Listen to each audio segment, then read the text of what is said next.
The primary objection is from France, like people in Europe. You know, most of them are somehow. I don't think the discrimination against black people is as much as severe in France compared to America. So they went for maybe something like the meeting you went to, you presented at the last time. There's something like the BB2Me family, and they have their people, their audience across Africa, those one living in Africa, and the one who are still over the US. Yes. So after the meeting, Nadia just told me, oh, the people in France, they don't want this, or like it doesn't make sense to them. Right. So I said, okay, maybe you know, it's a law, and before the policymakers even think of making that law, definitely they must have seen something. And this consultation calls with these people just give me like, learning something. No, I'm telling you the truth. You know, I've worked with Americans, like people living in America, but there are psychologists that I'm beginning to understand now that I'm working with them. And what she say, now this person is not just somebody by the road. Let's be serious. Yeah, this is even if he's not a very popular attorney in the US, she's someone that understands stuff. She's someone that understands things, like understand culture and the people. So for her to say something like that, we are people with no country. We are people we are hopeless people. And the people without a country. I think that is why during the recommendation I gave her, now it touched me so much, and of course it also damaged the reputation of the US. Let's be serious. I don't know. It's the truth. I don't think I'm being harsh. We're not trying to. Even if we tell the story as kindly and as soft as we can tell the story, it's still a story of hardship. Right. Today has been really an emotional day for me. My husband doesn't even understand because he's not lived my journey. You see, he thinks I'm being a little bit of a baby or I'm crying unnecessarily, but nobody understands what it feels like to stand here in a country that is welcoming you, saying, come back home, be at home, right? Embrace, learn here, find out where you originally hailed from, you see, and to see a president that is welcoming us, that stands behind us, and then yet over there that is supposed to be our home, but it's really our home. That's the question. Because for us, for we who are Black Americans, African Americans, whichever term you choose to make, whatever term you choose, the thing is, inside of America, we are only Black. We're not American. Exactly. I served in the U.S. Army, in the military. I am an honorably discharged veteran. I don't know if you knew that. But even as a soldier in the Army, I was never referred to as American. I was referred to as a soldier. I'm a Black soldier. In America, I'm a Black citizen. I'm a Black American. It wasn't until I stepped outside of America that people started referring to me as an American. Wow. We don't know how to be American. We only know how to be Black. You understand? So then we come someplace and now we're called American, and it doesn't quite fit for us. And we haven't learned how to be African because that was stolen from us. So this is a very emotional day for me. And you know, this what you just explained is somehow maybe something like a trauma. Maybe a large part is just trauma. Because I read a news yesterday. The man name is I believe if he may be watching this video on YouTube. His name is Anthony, and he already have a Sierra Leone citizenship, but he wanted to apply for the Benin citizenship. So I let him know that he will not be able to get it because he already have another African citizenship. So he shared something on Facebook just yesterday that this is not accusation. This is not accusation. Maybe I'll forward the link to you. But in judgments, like court judgment in the US, black people get more severe sentence. It's true. Compared to the whites. It's very like true. I do not know this before. Much more. Wow. We are incarcerated and imprisoned for things that the other people, I'll just say it that way, the other people, they get a slap on the wrist and they get to go. You understand?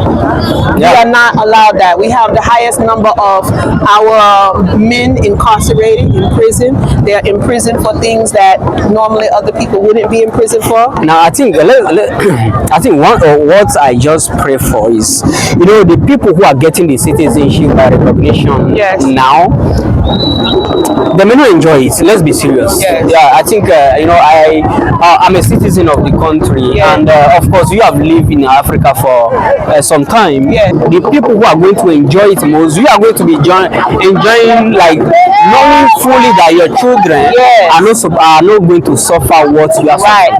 Right. Or what you suffer from the one until your age before you left America. Yes. But the people who are going to enjoy this most are the children of those who are getting the citizenship now. The next generation. They're going to be the next generation. Yes, we're working for the future. Exactly. When you get your citizenship, it's not about you, it is about your descendants, your offspring, like your children.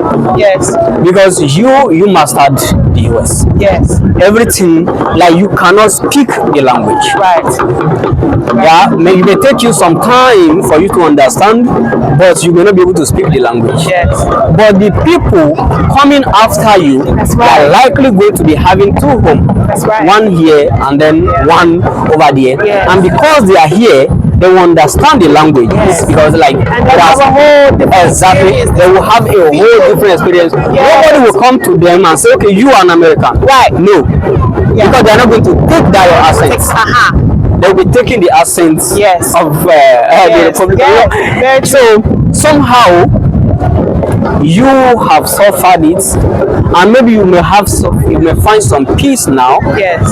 But in reality, it's the same as the generations before us in the U.S. Those people who went through the civil rights, the marches, all of those things, they did it for us. They did it for those of us who came after them, right? And now those things that we are doing, that we come here, we're doing it for the generations after us. People like Martin Luther King Jr. Yes. They suffer something more severe than you are suffering now. Absolutely. Now it was not, now you are suffering something, maybe a discrimination systematically. Yes. Are you going to see my point? Yes, you are suffering it systematically. Absolutely. But then it was both in fact, you cannot even near the system. Yes. Yeah. Yes. In the days of Martin Luther King, you could not even near the system. Fun fact, it was my uncle, Luis Brazil, who wrote Martin Luther King's letter of recommendation to go to seminary. Wow. It was my uncle. Wow. Yes. Wow. Man, this is you learn something new every single time. There's a long history. So this is why even my husband doesn't really understand the emotional side of this for me.